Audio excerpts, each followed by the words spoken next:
মধ্যপ্রাচ্যে ইরানকে ঘিরে যুক্তরাষ্ট্র ও ইসরায়েলের যুদ্ধ পরিস্থিতি ক্রমেই ভয়াবহ রূপ নিচ্ছে, আর এই সংঘাত দীর্ঘায়িত হওয়ার আশঙ্কাও বাড়ছে।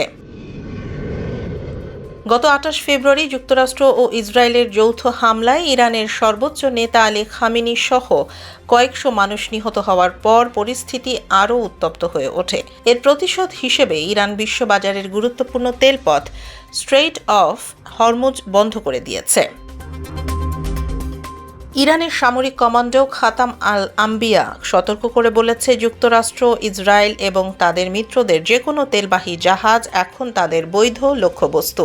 এ অবস্থায় মার্কিন প্রেসিডেন্ট ডোনাল্ড ট্রাম্প হরমুজ প্রণালী সচল রাখতে যুক্তরাজ্য, ফ্রান্স, জার্মানি, দক্ষিণ কোরিয়া ও চীন সহ বিভিন্ন দেশকে যুদ্ধ জাহাজ পাঠানোর আহ্বান জানান। কিন্তু ট্রাম্পের এই ডাকে কার্যত সাড়া দেয়নি কোনো বড় মিত্র দেশ। যুক্তরাজ্যের প্রধানমন্ত্রী কিয়ার স্টারমার জানিয়েছেন, তারা আপাতত কোনো যুদ্ধ জাহাজ পাঠাচ্ছেন না। ফ্রান্সও এই সংঘাতকে যুক্তরাষ্ট্র ও ইসরায়েলের নেতৃত্বাধীন যুদ্ধ বলে এতে জড়াতে অস্বীকৃতি জানিয়েছে। জার্মানিও নতুন কোনো সামরিক মিশন নিয়ে সন্দেহ প্রকাশ করেছে। এদিকে যুক্তরাষ্ট্রের ঘনিষ্ঠ মিত্র জাপান ও অস্ট্রেলিয়াও বাণিজ্যিক জাহাজ পাহারা দেওয়ার কোনো পরিকল্পনা নেই বলে জানিয়েছে।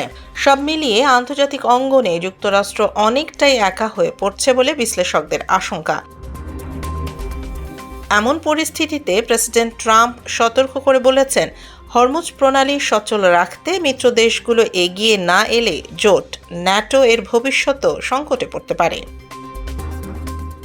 মধ্যপ্রাচ্যের এই উত্তেজনা বিশ্ব জ্বালানি বাজার ও আন্তর্জাতিক রাজনীতিতে বড় প্রভাব ফেলতে পারে বলেও আশঙ্কা করা হচ্ছে।